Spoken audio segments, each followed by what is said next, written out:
guys, Jared here, and today I want to talk about kind of a controversial topic, and that is basically reproduction carts or reproduction discs or reproduction whatever, repros. What do you think of those? How do you feel about those? Case in point here, I got a few examples. This was from Time Walk Games. Do you remember those guys? They did a lot of reproduction carts such as this one, spent a lot of time, effort, energy, and money on coming up with beautiful box art like this, really closely mimicking what Nintendo had done years ago. And, they just spent a lot of time and effort and, well, everything else I just said on making these things like incredible quality. But there's a couple of problems that people have with reproductions, and that is the fact that a lot of these companies, this one in particular is no longer around, Time Walk Games, and I do miss them, I must admit, because there was no other way of playing Clock Tower on the Super Nintendo. There's just no other way of doing it.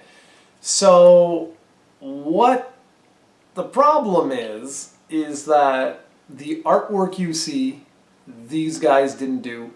Inside, you'll have posters and all of those sorts of things. They didn't do them. So they're essentially stealing other people's work, slapping it on a really impressive package like you see here, and then going ahead and selling that. And the same thing is like true for the translations and stuff like that. Like there's no, or very often there's no, no credit given to the people that actually make the games, like the patches and all of that. And some people are like, oh yeah, but it's no longer copyrighted, it's in the public domain and all of this. It doesn't matter. Like, I don't even look at any of that because you could get in some serious arguments over that. The truth of the matter is that, excuse me, that, it's awesome to have, and it's great being able to actually play this in one way or another on my Super Nintendo, but I personally feel they really should be asking or sharing profits or doing something in order to, give back to the people who made this possible. Because as awesome as this is, being able to play Clock Tower on your Super Nintendo in English, again, there were a lot of people involved that got overlooked. And the only people who made money off of this sale was, well, essentially the company itself. That just essentially made the packaging, nothing else. I got a few examples here. This particular company is very popular right now, especially if you're into PC Engine collecting. I'm just going to hold it up so it doesn't fall all over. And that's the PC Engine Works. This is their Memories Turbo Duo Edition. Now, same concept here, right? So you've got your discs. These are all the reproduction discs. These are actually printed discs that come on, like they look like retail discs.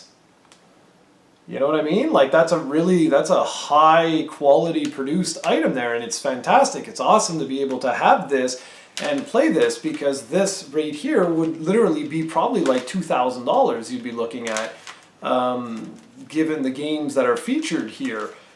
Just to give you an idea, there's a Bonk 3 eBay auction on right now, and it's going to finish in like the 300s or 400s easily, if not in the 500s or more. And yet this whole set costs nowhere near that. This was like, I think it goes for like 110 euros, something like that, I want to say. But again, how do you feel about that? In this case, these games were essentially taken, the ROM was taken and put onto a pressed disc, but the artwork and stuff like that, was this all done by the company or was this taken from the company? If there were translations done, in this case there weren't, none of these were translated, these were just the original releases, but if there were translations, are the people who were involved in the translations, are they compensated at all? Have they been asked if they could use their translations? And that's the big gray area. For me personally, some of these are just incredible. I mean, look at this. This is Dracula X Rondo of Blood. I'm going to do a whole video series on this.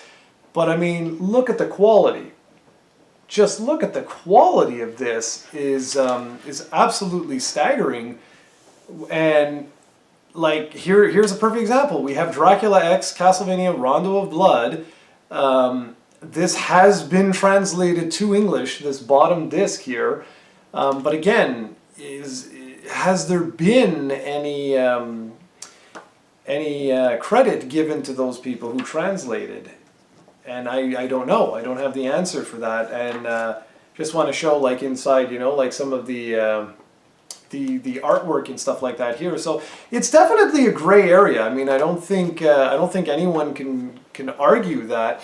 This is definitely something that a lot of people on message boards and things like that have been talking about for years now. Sort of that line, like, where is that line drawn? I don't have too many problems with reproduction carts if it allows us to play games that we would otherwise never have had the opportunity to play, such as Dragon Quest, such as Clock Tower, those type of games. They were never released in North America. But what I would really like to see is like a disclaimer or something somewhere that lists all the individual people who are at least involved. That would be really nice. Or if the companies would potentially give something back to the community, the translation communities, maybe like a share of the profits or something.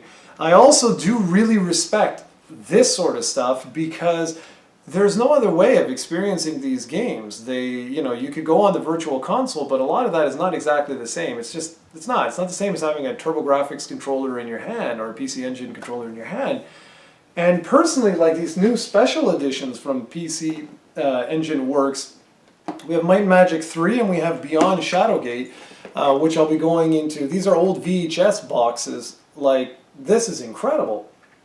The quality is absolutely superb.